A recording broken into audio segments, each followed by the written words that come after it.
before we start the lesson, let's pray together. Start. Finish. Kita semua sudah berdoa, semoga dengan berdoa menambah keberkahan pertemuan kita pada pagi hari ini. Our lesson objectives are the first one. You have to be able to identify the social function, the generic structure, and the language features of expressing obligation. Then the second one, you have to be able to understand the grammatical aspects used in expressing obligations. What are the grammar? The first one is should in form of present, the second is should in form of continuous, and the third one is should in form of perfect. Then the third one, you have to be able to apply your knowledge. I want to remind you that you have to fill in your attendance list. The attendance list is in your Google Classroom. Before we continue our lessons, I'm going to ask you to do a practice of mindfulness. Latihan kesadaran penuh ini untuk membuat kita lebih fokus dan rileks ya. Silakan yang duduk, rileks duduknya. Lalu letakkan tangan kalian di atas paha. Mulai rasakan, perhatikan apa yang ada di sekitar kalian. Mulailah untuk memejamkan mata. Tarik nafas dalam-dalam. Rasakan udara yang masuk ke hidung. Kemudian hembuskan perlahan-lahan. Dan rasakan udara yang keluar dari hidung. Sekarang mulai fokus ke anggota tubuh yang lain. Silakan rasakan apa yang dirasakan oleh otot-otot muka, otot-otot wajah. Apakah otot wajah tegang ataukah rileks? Dengan mata tetap terpejam ya. Mata tetap terpejam, merasakan yang dirasakan oleh otot-otot wajah. Kalau sudah ke leher, apa yang dirasakan oleh leher? Apakah tegang, apakah rileks? Lalu ke pundak, kemudian ke lengan, ke tangan, dan ke jari-jari tangan. Rasakan apa yang dirasakan oleh jari-jari tangan.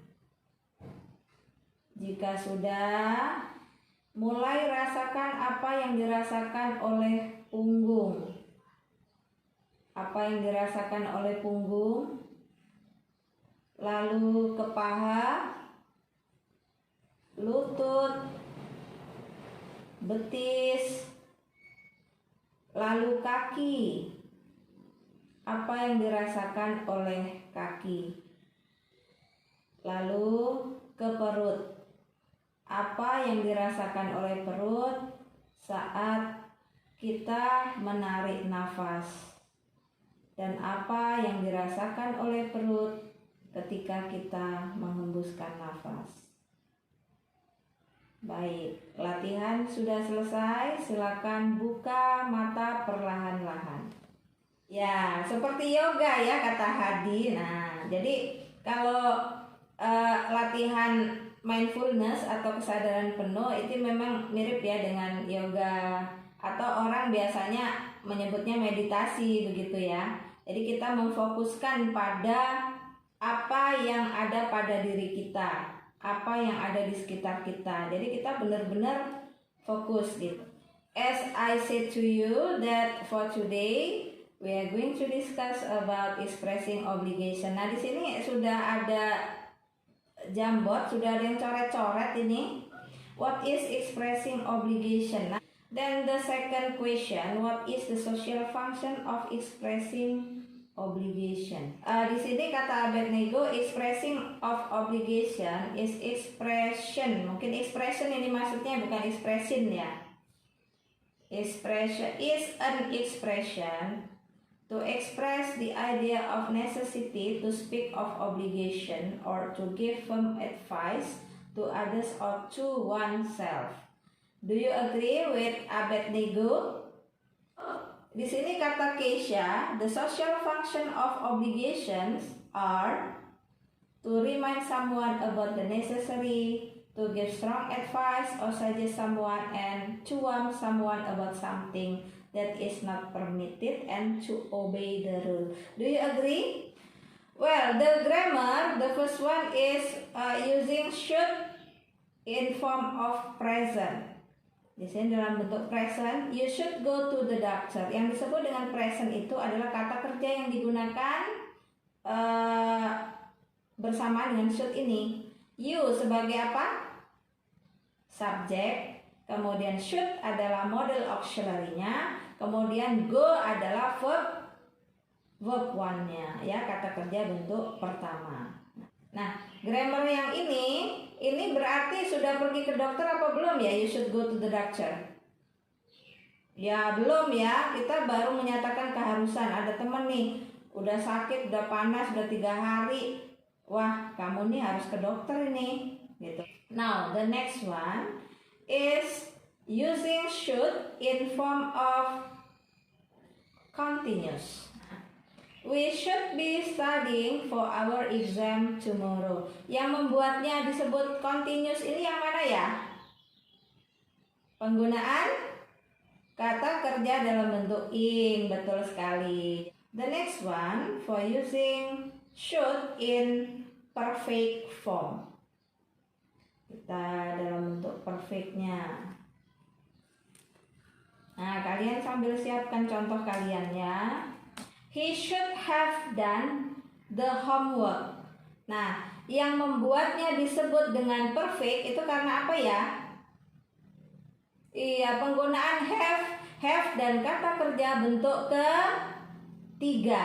Nah, dan di sini adalah kata kerja bentuk ketiga dari do, ya. Kata kerja bentuk pertamanya kan do, kata kerja bentuk keduanya kata kerja bentuk keduanya did, kemudian kata kerja bentuk ketiganya adalah done. Artinya apa ya ini ya? He should have done the homework. Dia seharusnya telah mengerjakan PR-nya, telah mengerjakan berarti harusnya sudah selesai dia itu, gitu loh. Harusnya dia itu sudah selesai mengerjakan PR, tetapi faktanya adalah belum selesai. Jadi any questions? Di sini ada Ratu Sarah juga nih. They should be here soon. Ya, any others? Ada I shouldn't have forgotten my breakfast this morning. Good. Ini dalam bentuk negatif ya. Dalam bentuk kalimat negatif pakai should not. Nah, should not. Hasna. Okay, thank you Hasna. Saya lihat kalian sudah mengerti, sudah paham, bisa membedakan ya antara penggunaan should dalam bentuk present, kemudian should dalam bentuk continuous, dan should dalam bentuk perfect. Tinggal penggunaannya di dalam percakapan atau di dalam teks. Silakan kalian buat percakapan yang menggunakan should dalam bentuk present, should dalam bentuk continuous, kemudian should dalam bentuk perfect. Terserah kalian. Kalian mau buatnya percakapannya dalam bentuk podcast, apakah dalam bentuk drama, paham ya? Jadi silakan buat, terserah kalian apakah itu rekaman suara atau rekaman video. Tidak harus panjang-panjang sekali, yang penting ada penggunaan grammar ini, ada ungkapan keharusan melakukan suatu tindakan menggunakan should dalam bentuk present, should dalam bentuk continuous, dan should dalam bentuk perfect. Do you understand? Kalian bebas ya, boleh bekerja sama dengan siapa, kemudian berapa orang, mau berdua, bertiga, berlima. Yang penting di dalam dialog itu, di dalam conversation itu semuanya berbicara. Sebelum kita akhiri, seperti halnya tadi kita latihan kesadaran penuh tadi ya, mindfulness. Nah, ini Untuk saat ini saya akan mengajak kalian untuk mengucapkan terima kasih. Nah, kalau kalian mau mengucapkan terima kasih, kalian mau mengucapkan terima kasihnya kepada siapa? Nah, silakan kalian pikirkan, saya mau terima kasih sama siapa ya, dan kenapa saya berterima kasih pada orang tersebut. Oke, you're welcome Keisa. Ya, Keisa mengucapkan terima kasih ke saya karena hari ini kita sudah bertemu, kita berdiskusi ya, sudah membahas materi pelajaran kita. Oke, you're very welcome Keisha. The next, siapa lagi nih yang oh ya, Aziza mau mengucapkan terima kasih untuk siapa ya? Oke, Aziza ini berterima kasih kedua orang ya, ke Keisha sama siapa tadi, Tita. Iya, karena mengingatkan, membantu, bisa menjadi teman diskusi yang baik ya. Oke, very good Aziza. Abed berterima kasih kepada Tuhan ya, karena kita sehat semuanya, kita bisa punya kesempatan bertemu. Jadi sehat itu memang utama ya Abed ya. Kita senang kalau sehat, enak gitu ya, makan sambal aja enak ya. Oke, terima kasih Abed. Next. Now we come to the end of our lesson. Nah, tadi setelah mengungkapkan rasa terima kasihnya, rasa terima kasih kalian kepada orang-orang yang sudah membuat kalian bahagia, mungkin berjasa bagi kalian gitu kan. Itu apa yang kalian rasakan? What do you feel after telling thanks to others? Iya, begitu banyak orang baik di sekitar kita ya. Ya, betul sekali. Jadi lebih bersyukur ya. Ternyata banyak nih orang baik sama kita gitu kan. Ya, what about the others? Yang lainnya apa yang dirasakan setelah menyatakan rasa terima kasih? Nah, jadi kalau kita berterima kasih itu kita jadi tahu, oh ternyata banyak ya orang yang berjasa dalam hidup kita. Oh ternyata ada ya yang perhatian dengan kita, ada yang sayang dan sebagainya. Itu membuat kita bersyukur. Then for the next meeting, I'm waiting for your work. Saya menunggu proyek kalian, yaitu membuat percakapan. Pokoknya di dalam percakapan itu ada should presentnya, should continuousnya, kemudian should perfectnya. Itu aja. Dan semua orang yang ada dalam percakapan itu semuanya harus berbicara. Any other questions? Nah, kalau tidak ada, sudah selesai ya. Thank you for today and see you next meeting. Wassalamualaikum warahmatullahi wabarakatuh. Assalamualaikum warahmatullahi wabarakatuh. Saya Swesi Ervina, calon guru penggerak angkatan 2 dari SMA Negeri 5 Bandar Lampung. Saya akan melakukan refleksi terhadap penerapan pembelajaran berdiferensiasi dan kompetensi sosial emosional dalam mata pelajaran bahasa dan sastra Inggris di kelas saya. Saya merasa senang namun sekaligus merasakan tantangan di dalam merencanakan dan melaksanakan aksi nyata pembelajaran berdiferensiasi dan kompetensi sosial emosional.